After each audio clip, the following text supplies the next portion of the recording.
king of Morocco is going to be a guest at my house. Good business connection. Okay. So he goes to the house, and the guy seats him right next to the king of Morocco. The king of Morocco says to him, they start schmoozing. He says, well, he told me that you're Jewish. I've always wondered, there's something called a bar mitzvah. What's a bar mitzvah? He says, a bar mitzvah, a Jewish boy becomes 13 years old, and he takes on a certain responsibility. He says, it's a celebration. As a matter of fact, my son had a bar mitzvah about 3 weeks ago. The king of Morocco says, wow, really? I'd like to give him a gift. There's no, sir, not necessary. He says, no, I insist. He pulls out his checkbook, and he writes out a check, and he slides it across the table. 40,000 euros. The guy looks at him and he goes, thank you very much, Excellency. I mean, this is quite excessive. Why so much? So he gives this kind of arrogant chuckle. He says, I'm the king. I don't give less than that. So there are two very important takeaways here. Takeaway number one is when you make a simcha, make sure to invite the king of Morocco. Takeaway number one. Takeaway number two is that this is a king of flesh and blood. And as a king of flesh and blood, you give 40,000 euros. So as we head towards Rosh Hashanah, Hashem Melech, Hashem Malach, we're constantly being Mamlich Hashem, we're constantly declaring Hashem as the king. So you have to realize that to the degree that we actually make Hashem the king, and we believe he's the king, and we treat him as the king, is the degree that we then ask for everybody, we ask for everything we want on Rosh Hashanah. This is when we ask for what we want. But if I'm asking from the king because I believe the king could give, but first I have to declare that he's the king. How do you mamlich? How do you coordinate HaKadosh Baruch Hu? How do you make him the king? So, he wants us to ask. He wants us to ask him the king. The answer is that we demonstrate anybody's a king by obeying the decrees and the commands of the king. So if Hashem is the king, if there's a king of flesh and blood, and the king makes a decree, if we had a king today, actually we do, his name is Putin, but if Putin would make a decree, we would do it. I would do it quickly, by the way. I don't know about you, I would do it very quickly.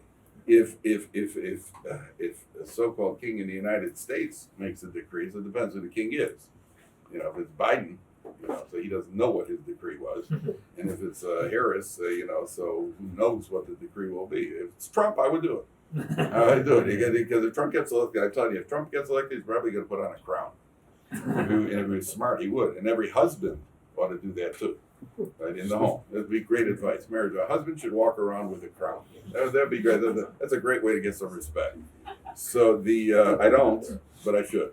So the what do you call it? Here the theme is, how do we fulfill Hashem's decree? We fulfill Hashem's decree by doing what he wants. What does Hashem want us to do? He wants us to fulfill the halachas, keep the laws of the Torah. And the way we keep the laws of the Torah, what are the laws? The laws are whatever it says in Shulchan Aruch. That's what we have to do. It's the decree that we show loyalty to the king, and you show loyalty by doing what he wants. And so when we come to a Rosh Hashanah, it's not enough to just say Hashem Melech, Hashem Malach, and we chant and we sing in shul, which is all great. It's all part of it. It's all part of it. But at the end of the day, the king wants our loyalty. And the way one shows loyalty, how do you show loyalty to a wife who is the king?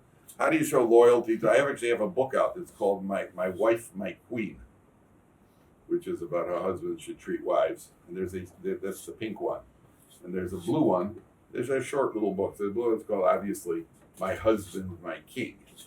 Right, so My Wife, My Queen is how men are supposed to treat their wives. My husband, my king is the woman's volume, which is all about how to get your husband to buy the man's volume. So the way you show loyalty to your wife, you do what she wants. The way she shows loyalty, do what you want. Whether you ask, before you ask, after you ask, while you're asking, it doesn't matter. That's how one shows loyalty to the king. Our loyalty is that we take the law seriously. There's a demand. There's something we have to do. I got to do it. If I got to do it, that shows loyalty to the king. That's how we demonstrate loyalty. It's one aspect of it. There's actually sometimes people have a kind of a bit of a complacent attitude when it comes to halacha.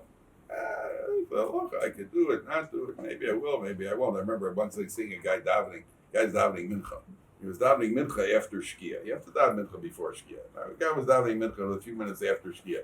So a friend of his said to him, it's after shkia. He says, well, it should be my biggest avera. That's very cutesy. But the problem is, two problems. Number one, it's not your biggest Avera. If it was your biggest Avera, then we could talk. But it's not your biggest Avera. I'm sure there are a few things on the list. It's not your biggest Avera. Sounds number one. Number two, but it's wrong. You didn't do the right thing.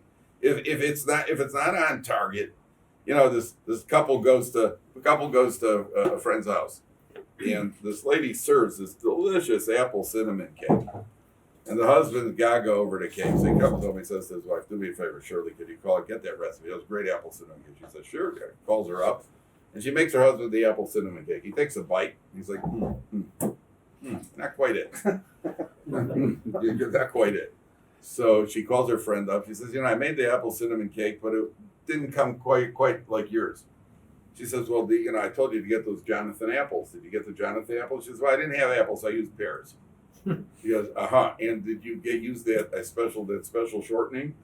I couldn't get a hold of that shortening. I used olive oil instead.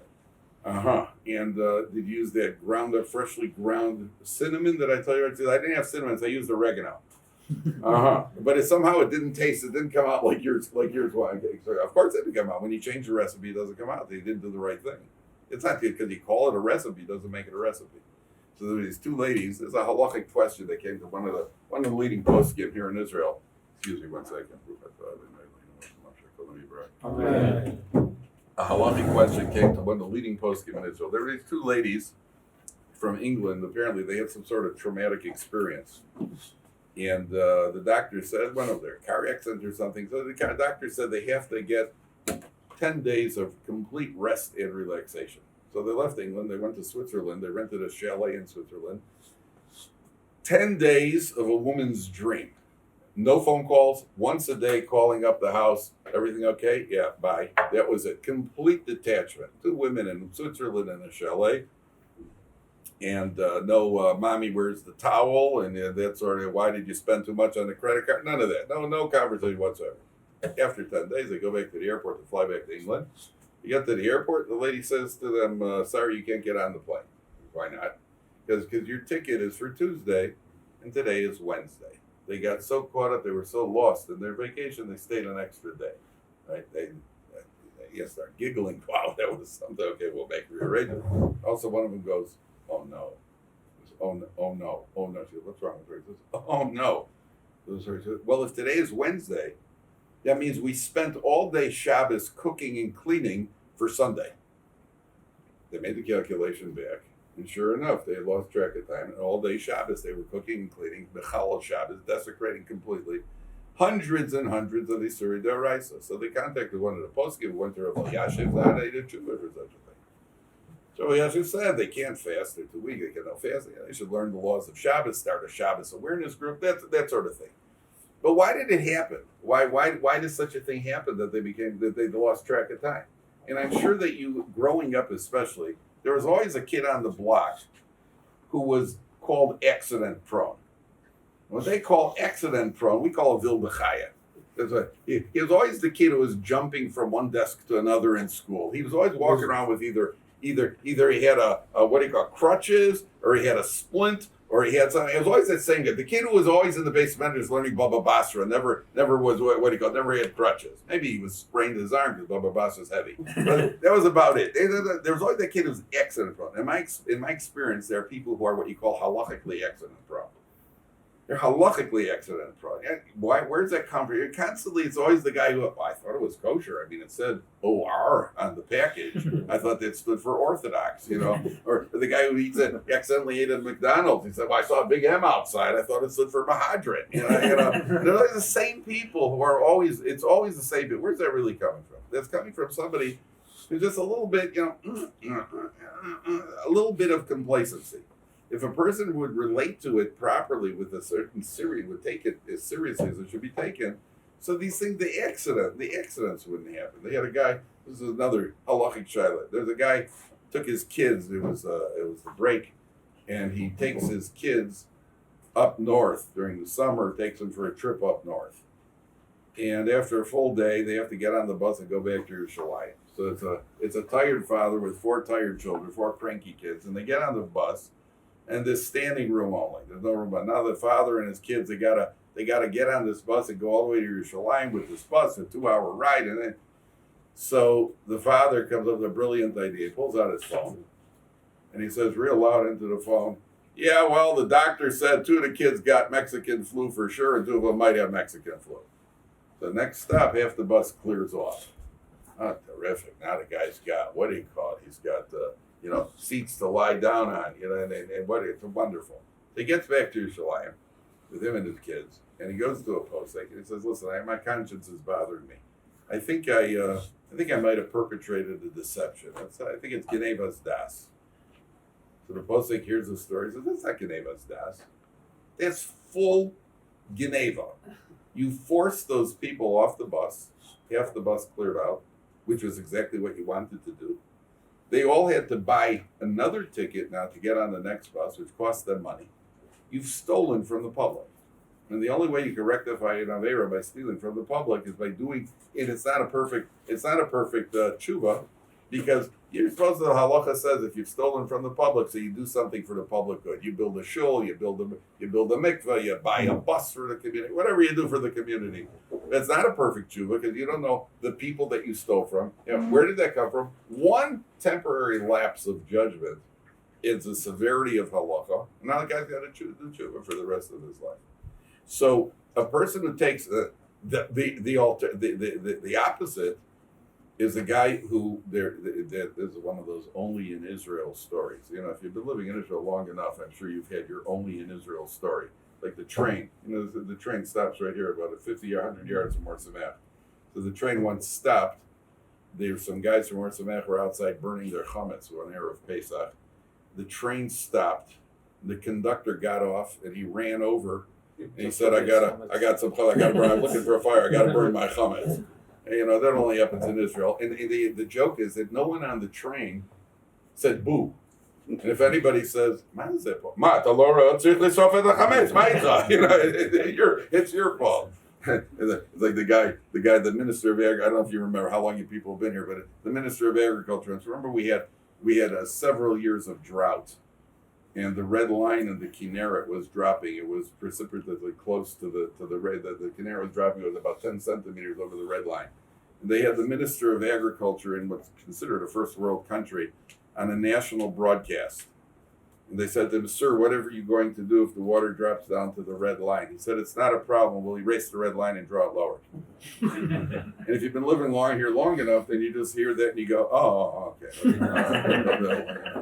And I was here when they changed the shekel. You notice the shekel is called the new shekel, which tells you that there was once an old shekel, right? And so what did they do? They did what any economist in the world will tell you cannot do.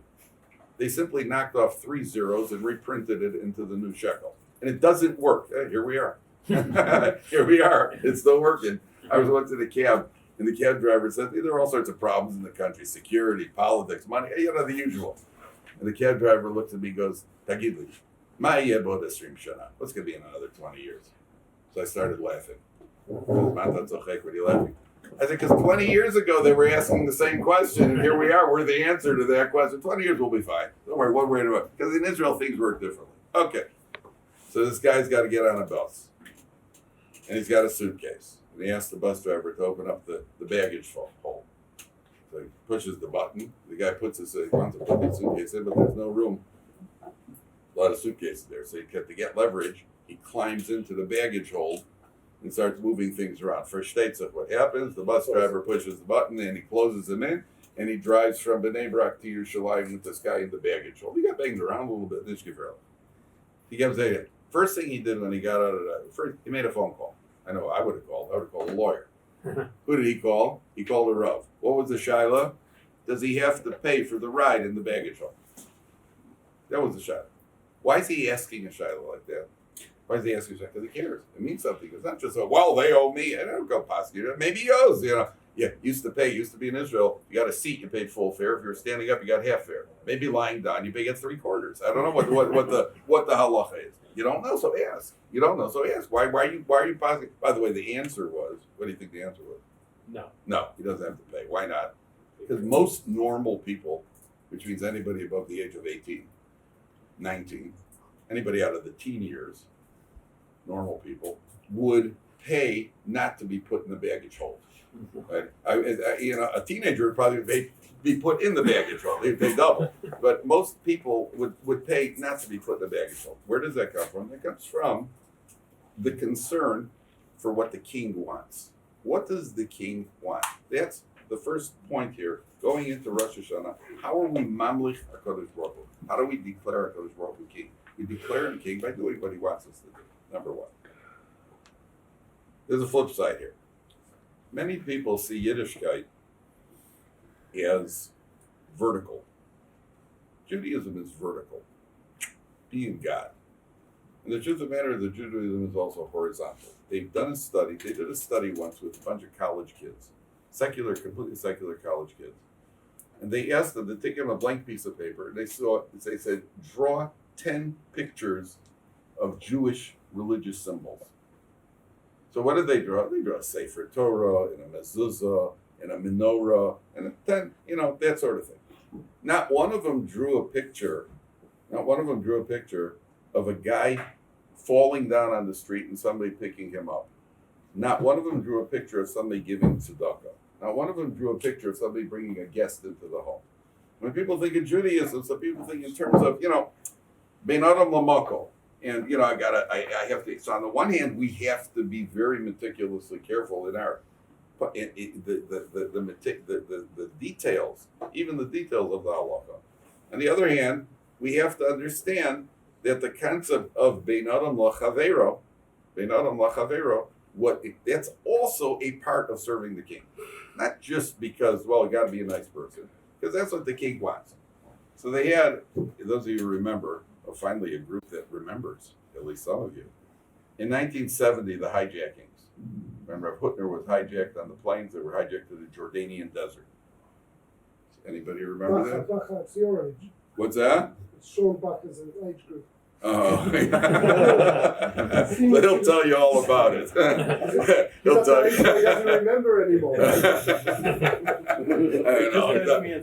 Not there yet. He's not there yet. Usually ask who you are. Thanks for your joke. So there was if you remember, they had hijacked those planes to the Jordanian desert. And one of the people on the plane that was saying, the Rav Hutner was on the plane, and Baruch Hashem, they all got out of it in those days. Don't worry, he's not embarrassed. They got out in those days. They got out. Then eventually, I think they were there for 2-3 weeks, whatever it was. Okay, there was an 18-year-old girl, there was an 18-year-old girl that had been there, and this 18-year-old girl was she came home, and she was emotionally worn out. She was physically drained. The next day, a good friend of hers was getting married. So she said the next night. So she said to her mother, I have to go to the wedding. I have to push myself to go to the wedding. Her mother said, you're not going to the wedding. So the girl said, Mom, I'm a big girl. I'm tired, but I can push myself to go to the wedding. Her mother said, you're not going. She said, Mom, I could go. She said, that's not why you're not going to the wedding. You're not going to the wedding because at a wedding, the bride, the kala, has to be the center of attention. If you go to the wedding the day after you escaped, the day after you were released, you're going to become the center of attention, and you're going to take away from that kala what she deserves. She did not go to the wedding. So, if you stop and think about it, the sensitivity, that's why it's a story that took like 50 years ago, because nowadays it obviously wouldn't happen. And the bigger miracle is that a girl actually listened to her mother. But at the end of the day, the sensitivity, imagine she would have gone. Let's say she would have gone to the wedding. Now she has to spend her entire life doing tshuva for stealing something from that kala. The sensitivity in ben adam l'chavero that a person has to understand that there is a certain amount over here that a person. Now let's take this further because this is going to get tricky. The Gemara says, "Kol ha'mavir al midosav ma'avirin lo al kol psha'av."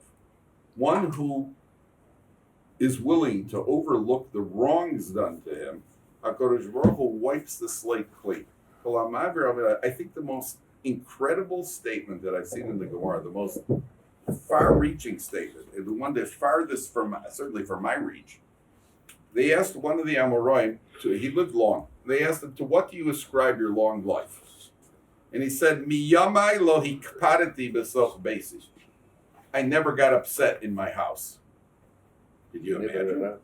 What's that? He was never returned. That's one of the ways. What's one of the tricks?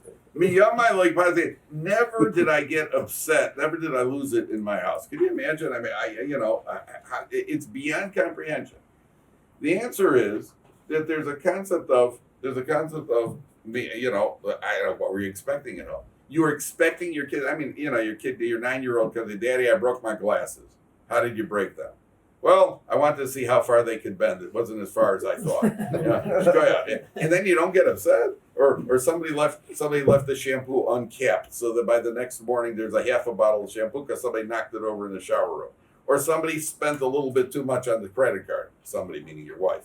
Spent too much on the credit card. How those conversations go. Your wife comes home, she buys a new sweater. You bought a new sweater? How much did that cost? 150 shekels. I mean. Spoke about this, didn't we? We talked about a budget, didn't we? And what's going to be next? You're going to buy a boat.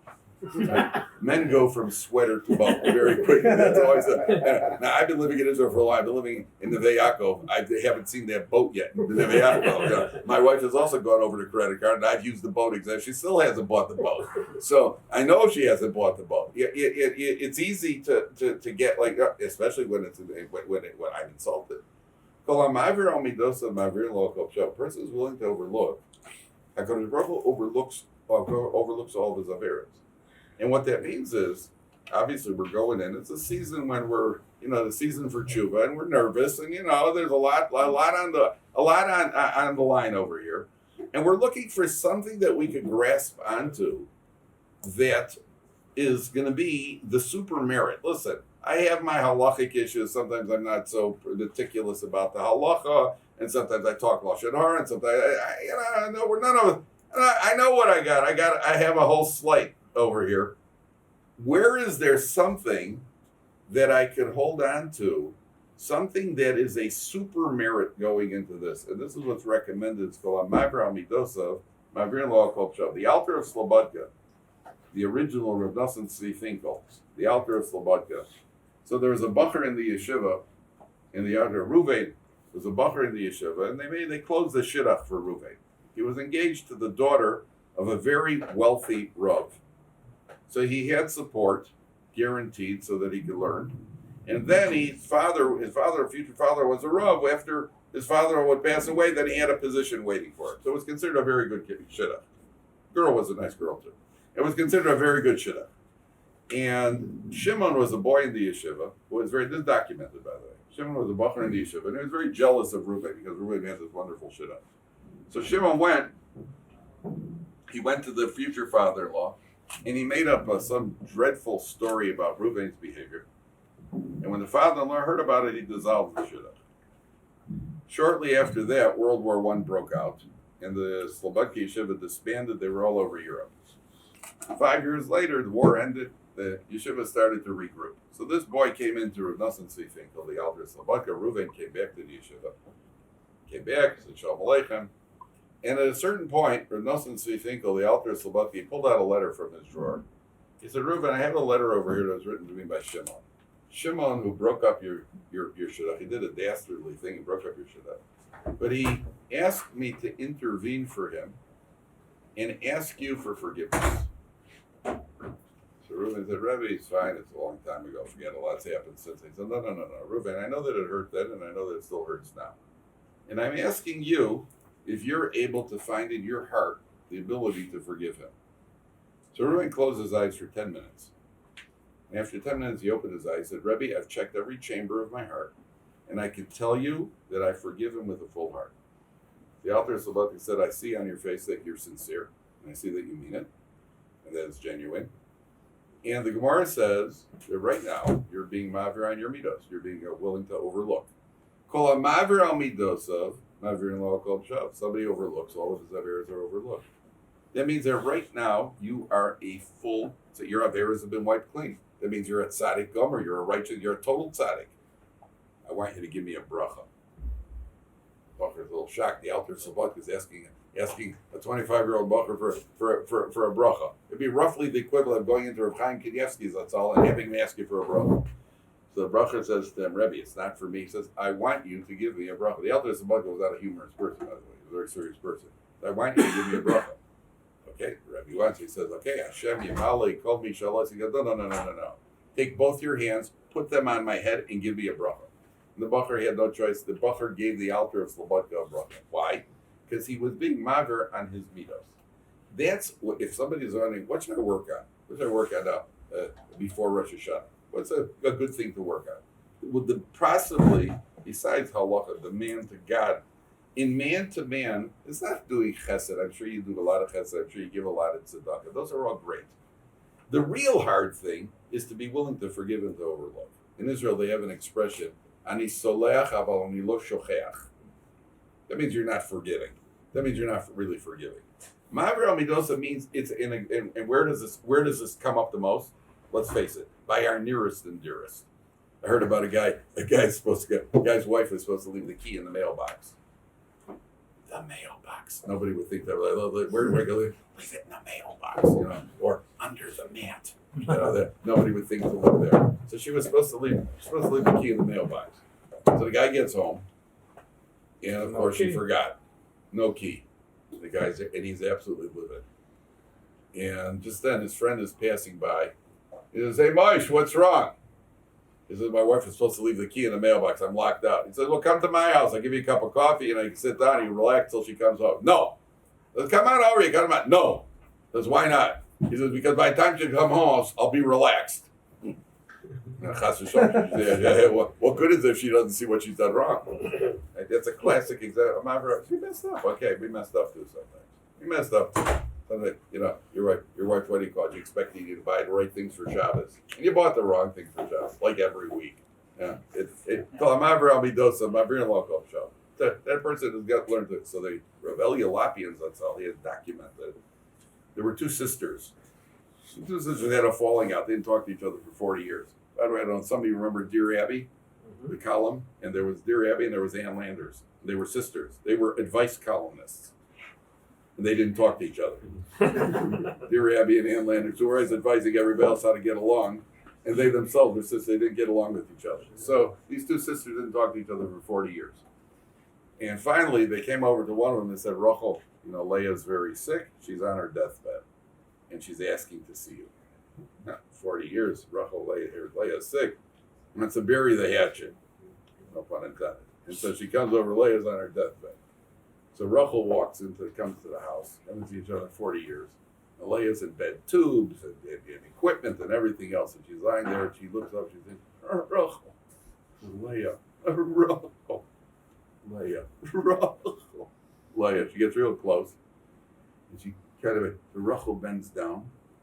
And Leah, with her last ounce of strength, pulls herself off the pillow, bites Rachel on the nose as hard as she could, starts bleeding, collapses back on her pillow and says, now I could go to my death in peace. Leah left me and bring it together. He says, family feuds, nothing like a good family. What were they fighting about? I'm sure neither of them even remembers. And B, you couldn't even at that point, the grave is open. And you couldn't get past it. That's a person, what do you call it? The Torah says, Losiko velositor. Not allowed to take revenge. Not allowed to take revenge. And there's an expression in English, sweet revenge, because revenge is sweet. You're not allowed to, it's an Isser D'Oraisa to take revenge. And there's a natural human instinct that a person wants to take revenge because you messed me up. You messed me up and I'm going to take revenge.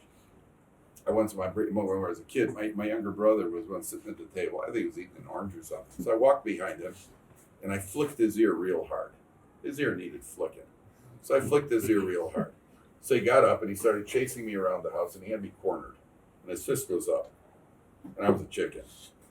So I said to him, you can't hit me. I said, why not? I said, it's revenge. So he paused for it. He goes, it's not revenge. I'm starting from new. So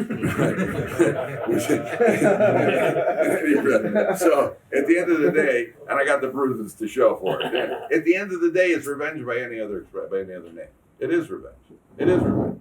And if a person can't get past it, there's an expression we use nowadays: just get past it. All these new expressions we didn't have growing up. Comfort zone. It's not my comfort zone. You ever hear? That's my favorite. It's not my comfort zone. Oh yeah. if I would have ever used that expression on my father, do you mind mowing the lawn? Dad, it's not my comfort zone. Oh yeah, I would have gotten it right in the comfort zone. Right, no comfort zone. When we grew up, there's no comfort zone. Nowadays, everything's psychology. Parents have to be psychologists, right? Parents are psychologists. I was reminiscing with a friend of mine. Our parents were physical therapists. Right? My dad was a physical. There was no psychology. He was a left-handed physical therapist. It was, it's okay. You got a couple. You deserved it, good and proper, and that straightened you out. That was it. That was the end of the story. No psychology over. Now you could go to the psychologist. So the idea of not taking revenge, the idea of not bearing resentment. Now let's go on to another idea here. The Gemara says. There's a pasuk that says Tola Eretz al Belima. Tola Eretz al Belima means essentially that the world, the earth, is suspended in nothingness. The great philosophical question: what's holding it up? I think they have that Greek picture of the Greek. There was the Greek picture of this. What do you call it? The turtle who's holding up what the turtle's standing on. We don't know why a turtle. I also don't know. And even what's his name? The guy with Atlas. The idea that he's holding up. But at the end of the day, the earth is not being held up. It's Tola Eretz al Belima. The world is suspended in nothingness. And HaKadosh Baruch Hu keeps the world. So the Gemara says on that pasuk, Tola Eretz al Belima. The word Belima is related to the Hebrew word bolem. Bolem, what they use for balamim is brakes, right? That's brakes on the car. Bolem means to restrain. The Gemara says, a person who is confronted and restrains himself from responding, bolem esatzmo, he refrains from responding. At that moment, the entire world exists in his merit. At the point that you don't respond, and again, there are many situations, especially domestics, and you don't respond, at that moment, the entire world is in existence in your merit. Which means, by further extension, any mitzvahs that are being done are credited to you. Because if not for you, the world wouldn't exist. So if a person is able to exercise that restraint, at that moment, that person has the merits for the entire world. The world exists in his merit. And that, easier said than done. But that's the work going in now, this point of the year. What should I work on? There's always this question. What should I work on? The answer is that we have to work on this tolerance of other people. It's not about me. Rav Nosson Tzvi Finkel, that's the second Rav Nosson Tzvi, the Rosh Yeshiva, the Mir Yeshiva. This is a question I've gotten every year, and I have this question myself. I'm sure many of you have. What are you supposed to think about while the shofar is being blown? What do you think about when the shofar is being blown? The shofar blows 100 times a year to show. What should I be thinking during that period? So you can be thinking about the sacrifice of Yitzchak. You can be thinking about the Torah given at Har Sinai. What should I think? So a bacher in the yeshiva once approached Rav Nosson Tzvi Finkel. He said, Rabbi, what should I think about while the shofar is being blown? He said, then think about other people. How's that for something to think? Oh, that too? Think about other people. But they count also on Rosh Hashanah. Yeah, they count all year. So there's this idea of a little bit of restraint. Now, the Gemara says that the Shari Tshuva asks the following to us. So the Shari Tshuva says that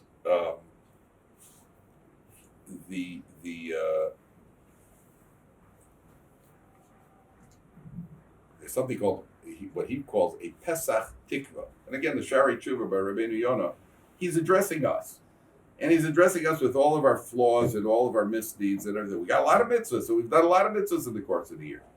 But we've got these flaws that need to be fixed up. And the person goes into it gets a little more intense.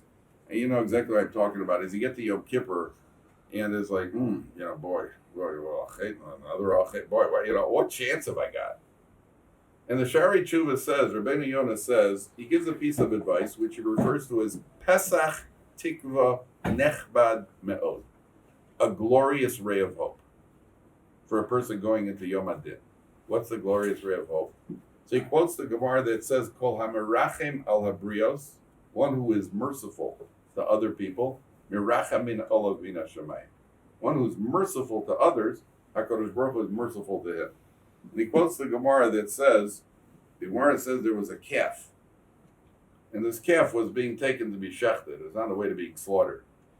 And the calf wasn't really into it. So he went to Rabbi Yehuda Nasi and he put his head in Rabbi Yehuda Nasi's lap, like, can you get me out of this one? And Rabbi Yehuda Nasi said to this calf, go, lekach no tzarta. That's what you were created for. You were created to be shechted. That lack of compassion for the calf cost Rabbi Yehuda Nasi 13 years of pain. Half of the time he had some sort of tooth ailment, some sort of untreated abscess or root canal, great fun. And the other half of the time he had a kidney stone. No one should have one but our enemies.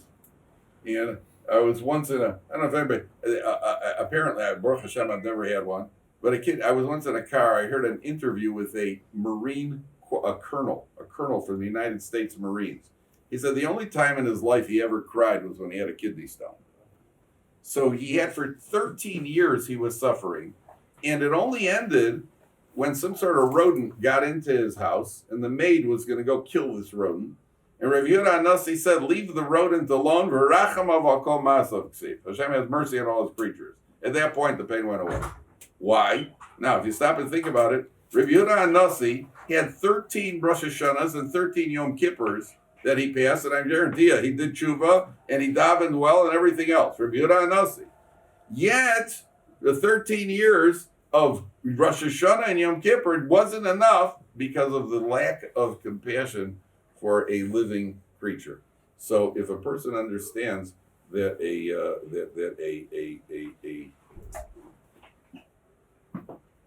going into this period of the year, so yes, we have to improve our davening, we have to improve our learning Torah, a little bit more time learning Torah. Yeah, that's all true, and we have to.